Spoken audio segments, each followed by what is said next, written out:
As I said a couple of minutes ago, I introduced him only by name because I intended to give a more formal introduction and then turn the podium over to him at this point. David Jamison became the university's interim president on July 1st of 2015. He continues at the same time to serve as RMU's provost and senior vice president for academic affairs, which means he's got a lot of hats in his closet. All right, he's got and he does them all extremely well. And he's held the titles of provost and senior vice president since January of 2008. His career as a university faculty member and academic administrator has included teaching undergraduate and graduate courses in communications and the law, in free speech, and in civil liberties under the U.S. Constitution. I want to tell you just a very quick story. When I started teaching on the faculty here about 4 years ago, I get this inter-office mail envelope, and it is from it's from David, and it has various items about court cases in them and all of this in them. And he had taught our law and ethics class for 7 years, I think it was, maybe even more. And he says to me, well, I figure you're going to want to take over this class now that you're here, so I'm giving you a bunch of this information. So I go to my department chair and I go, no, I want him to keep teaching this class. So it was like, I appreciate the stuff, but this isn't broke, so don't fix it. I want to keep him here. But in addition to his tenured faculty appointments at the University of Akron and, of course, here at RMU, he's been an adjunct faculty member at the Duquesne University School of Law. There are 3 Duquesne people in the room, I think. 4, I think, maybe. The University of Akron Law School and the Northeast Ohio University School of Medicine. But my favorite story I like to tell was actually one that was unscripted. When I was when we were at our convocation just a couple of weeks ago, actually a couple months ago now. The semester's going by much too fast. I was fortunate enough to speak right before him and got a chance to offer a very quick introduction. And the introduction that I used at the time, and I want to repeat it now, is I often judge people by what I call the next door neighbor test. And what I mean by that is, would you like to have that individual as your next door neighbor?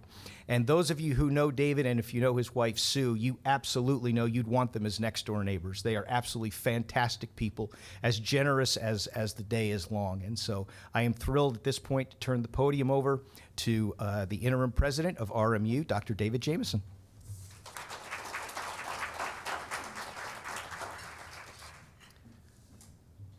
The good neighbor test has been in effect only since the last of the Beagles passed away. The neighbors feel a lot better about Sue and me since those days. I'd like to extend my welcome and thanks for you being here at what will be the first annual conference that we will host at RMU. We look forward to continuing this dialogue with all of you. It's been an extraordinary 36 hours, I understand, and will continue to be this afternoon. I want to thank Pennsylvania Campus Compact for donating a substantial sum toward the conference's expenses. I want to thank the organization's executive director, Dr. Cher Gray. I think she's stepped out for the moment, who was your keynote speaker, I understand, earlier today at the breakfast. I want to thank her. I particularly I had to do this like president stuff today, so I didn't get to hear Terry's presentation. I'm sorry to hear that. She is an extraordinary individual who's done an extraordinary job. She survived being my right-hand arm for several years, and she's done so much good on this campus that I'm sorry I missed that, Terry, but I'm sure you did a fabulous job, as always. Last month, the Robert Morris University Board of Trustees named Dr. Christopher Howard the 8th president of this university. I am, I think, 7.1, right? I'm in between there. Dr. Howard formally comes on board February 1st, and as you can imagine, he's asking a lot of questions about how we do things at Robert Morris. In fact, I was on the phone with him this morning for about an hour and a half. How are we performing? What do we do well? What challenges do we face? So it's fitting that I give this talk in the midst of this transition to a new president who I'm sure will embrace, and he's already told me that he will, the core values at Robert Morris University that we have built, which include, at their core, engaged learning. I tell students that when I talk to prospective students and parents, or when I welcome them to the campus, the 2 things that they'll notice about Robert Morris University are, first, it is a university with all the resources of a university, but secondly, it feels like a small college. It feels like a family here. And we are never going to lose that identity. We are deeply involved in our students' education, really at every level of this university. And the second thing that I talk about the Robert Morris experience, of course, is student engagement. Above all, we want our students to be deeply engaged in their own education. And in my speech that I usually give to the prospective students and parents, I say, if you're looking for a school where you're just going to come, take notes, take an exam, and be done, this is not that school. Now, one of the faculty caught me after one of these speeches and said, we do want them to take notes. I said, okay, I got that. We do want you to take notes, but at the same time, we want you to be personally involved in your own education. So, what are we doing well at Robert Morris University? What we're doing well, I think, is carrying out that mission of student engagement in education. And I speak not only as an administrator and a teacher here. I'm a satisfied customer. My daughter Jennifer went to school here and earned her degree and had a chance to engage in her own education in a way she might not have. She's a little bit shy and a little bit, it was a new situation for her coming from Ohio to Pennsylvania, and quickly the faculty engaged her and she engaged in her own education. So the faculty are engaged, the students are engaged. How are we doing this? Well, before we started this program, we did our research, as good faculty members should. We looked at models for success, principal among them being Elon, and I'll say a word about Elon in a moment and how much we are indebted to them.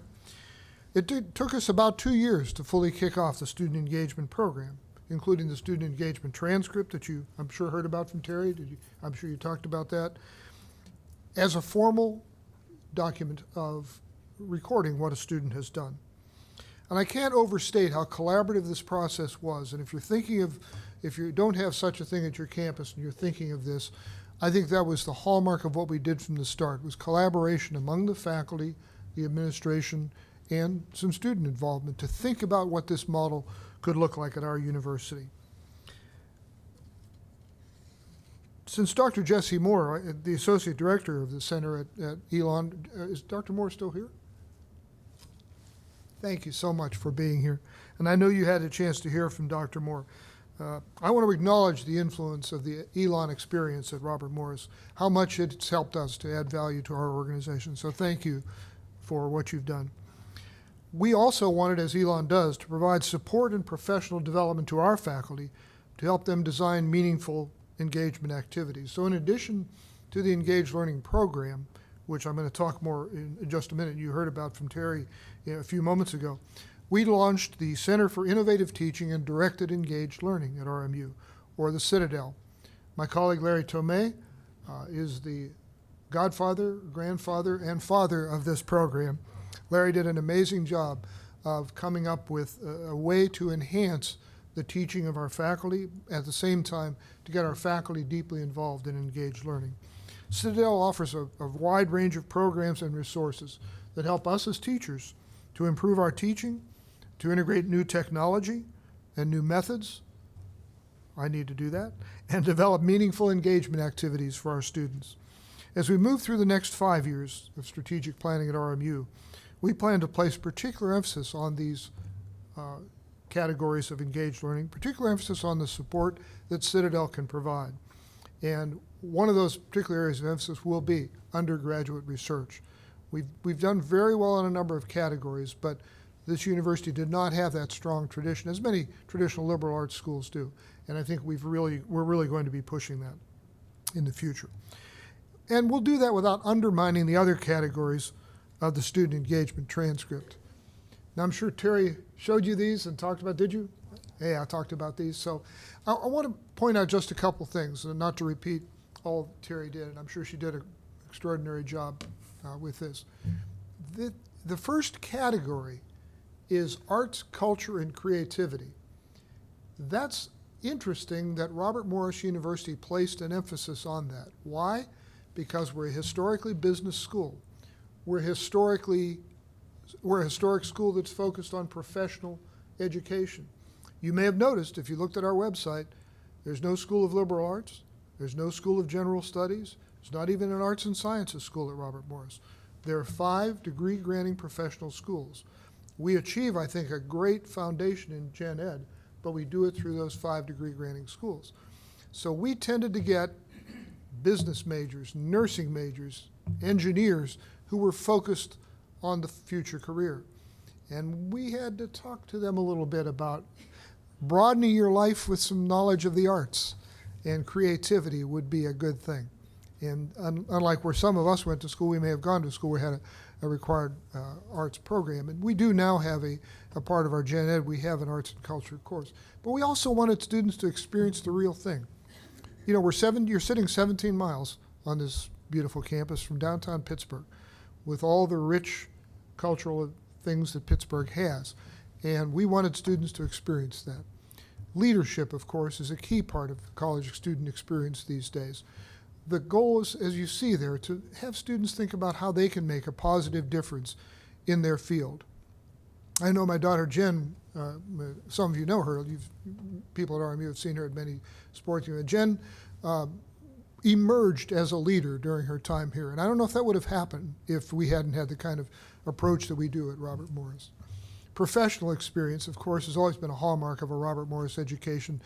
That's what we're all about, internships and professional experience. About 65% of RMU students have a professional experience of an internship or some nature like that during the time they're here. Service. We felt this was in tune with the university, not only university's mission, but the generation of students we encounter. You know, I have 5 kids and 10 grandkids, and the one thing that this generation has in common is they want to be of some service to their fellow human beings. And I hear that time and again from all of them, and they feel that strongly. And I know the students at RMU do. And I'm sure at your place that's true as well. We did have a category for special recognitions, the things that may not fit comfortably into another niche. Somewhere along the way you did something. For example, this may fit in a number of categories, but last summer I had a chance to go with Robert Morris students, 33 of them, to Washington, D.C. for the Washington Center program in cyber forensics. And we are one of the leaders in that area. The kids formed themselves in an organization they call the Top Secret Colonials. They have T-shirts with a spy-looking colonial guy, and they have begun to explore in depth this idea of cyber forensics. I went to the Wednesday night speech where they heard a distinguished speaker about the future of combat, the future of war, and his book is called A War, At War, that the future of combat may be, in fact, electronic attacks more than, and we all have experienced those already. Those kids did an amazing thing by going there. They hopped on a bus, they spent a week and had an in-depth experience. And the night I heard them, after the way the Washington Center does it, some of you have had kids go there, I think it's a great engaged learning experience. They line the kids up. You have to wear your suit and tie, and you have to say the name of your school, and then ask the question, and then wait while they answer it, and then say thank you at the end. I mean, it's good practice for the students. So there were like 18 kids lined up to ask this guy questions. 13 of them were Robert Morris students, and I was extremely proud of that. And at some point along, about the 8th kid, he said, "Is anybody else doing anything besides Robert Morris?" And he sent me an email afterwards that said, congratulated the university on what we're doing.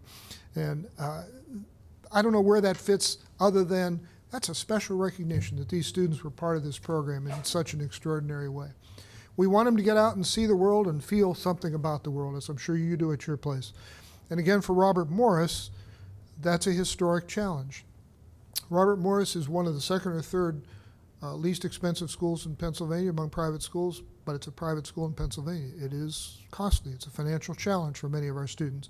And for them to be able to take a semester for study abroad is a real challenge. So we've created short-term study trips. You probably have them at your campus, 10 or 12 or 14-day trips, which truly are life-changing. We also have begun to bring the world to Robert Morris. And we're fortunate enough that everybody in Pittsburgh knows the Rooney family. Mrs. Rooney of the family that owns the Steelers.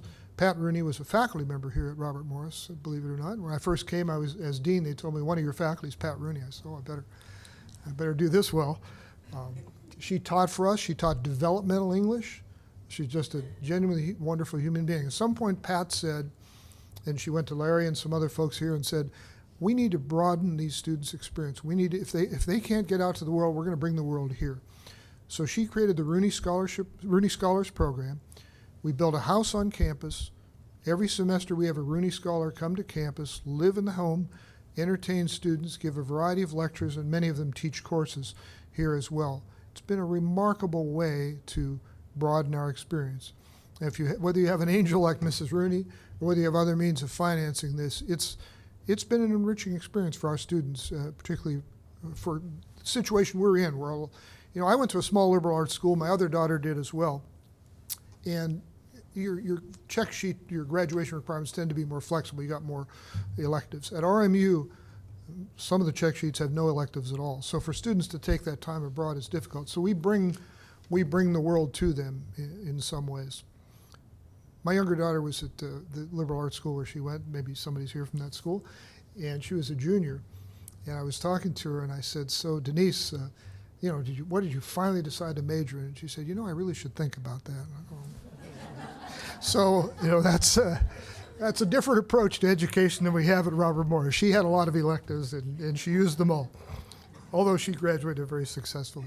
So, and finally, as I mentioned a moment ago, undergraduate research. We do want our students to get into the mode of understanding what valid research is, how to approach a research problem, and we think the faculty can be leaders in that, and many, many of our faculty are involved in this program. So that's sort of the nature of the program. Terry, I'm sure, showed you the transcript that we're all familiar with. The neat part of the transcript, it's hard to see here, but it's red. The regular academic transcript is blue. So every student graduates from here with 2 of those, signed by the registrar, officially certified, has a university seal, officially certifying the completion of their student engagement process. That's, I think, a real edge. When I graduated from school, I could list a few things that I had done at school, and Denise could too. Jennifer had this, that she could go out to employers and say, not only did I do these things, the university registrar has certified that I did these things. And the university registrar doesn't do it until the faculty, like Dr. Ross and others, certify that this has been done. So we think the official transcript is really an important piece of what we're doing. But the program's not just about the transcript, and I think even on campus, sometimes we short-circuit and talk about the SET programs, student engagement transcript. It's really more than that. As I hope I've said, it's part of the whole DNA of Robert Morris education. It's part of what we do to make sure our students are ready for the world. So are we succeeding? We believe so anecdotally. We believe so, though, now with some evidence. Some of you are familiar with the Gallup-Purdue Index developed by the Gallup organization. Maybe some of you are doing this, developed in response to a question asked by the president of Purdue University, which was, how do we know what we're doing is really working? And again, you may have heard about this during the conference. If you haven't, or if you're quite familiar with it, what I want to emphasize are what they call the magic 6, or the big 6, or the top 6. The 6 things that most accurately predict whether a student is going to feel that they were engaged in their education and are engaged in their workplace. And that's really what the current version is measuring. Are you engaged in your workplace? This survey has been given by the Gallup organization in collaboration with Purdue and a number of other places as well. We signed on early to do this. Last year we surveyed Robert Morris University alumni, and we built our survey. They designed the survey for you. You're able to ask some questions to it. But we built it with this in mind, that these not only represent what the index thinks are the most important things, but as most of us reflect upon it, our success in college, a lot of us will have had one or more of these experiences. And I asked, I thought about myself. I did have professors that cared about me as a person. I did have profs that made me excited about learning. I did not have exactly the same kind of mentor that they're thinking of here. I did work on a senior honors project at my school. I didn't have an internship, it wasn't that kind of school. But I was very active in extracurricular. I was, on the debate team, a lot of other things. So 4 of the 6 I had. Wish I'd had all 6. And our goal at RMU, and I think your goal will be to think about how can we promote these values on our campus. Well, when we surveyed our graduates, 77% of RMU graduates are employed full-time versus about 63% of college grads nationwide. So they are getting jobs and keeping those jobs. Male and female alumni are employed at the same rate. Most of you may know that we are one of a handful of schools in America, because of the history of this institution, that has fewer women than men enrolled. That's almost unheard of. It's usually 55-45 the other way. But because we were business engineering and all those things, we're working on it. And we've created some programs to attract more women to our campus. But the good news is the employment rate and the satisfaction rate are about the same. 44% of RMU graduates report they are fully engaged at their workplace, versus only 38% of college graduates nationwide, 30% of all American workers. Well, that's nice to have that edge, but it's not as far as we want it to be. We want more Robert Morris students and graduates to feel engaged in their workplace. 91% of our grads say they're satisfied with their personal lives. That's versus 86% of all college grads. And an increasing number are reporting they had some of these experiences at Robert Morris. Now, one final word. Robert Morris has undergone a transition.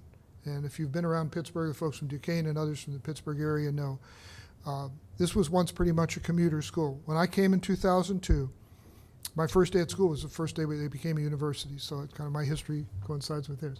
When I came in 2002, there were still parking meters on the campus, and that's been a dramatic change for us. We have over 50% of our students now living in university housing. We've transitioned to a different kind of philosophy. RMU always delivered a superb education, particularly in the business fields, but it was a transactional experience. You paid your money, you had your courses, you got out, took the CPA exam, and life was good. And it still is. I mean, you can still do all of that.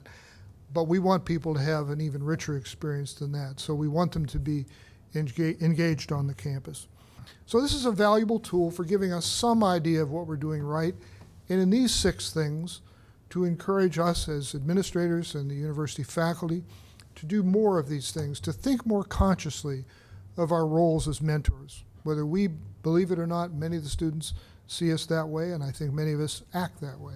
To make people excited about learning, to encourage their involvement in more than just their coursework. One final note about Jennifer. Jennifer was a major in corporate communication, and she was, as I say, a fairly shy young woman. I walked into a basketball game downstairs. If you don't know, the gym is sitting under you here, Robert Morris Varsity Gym.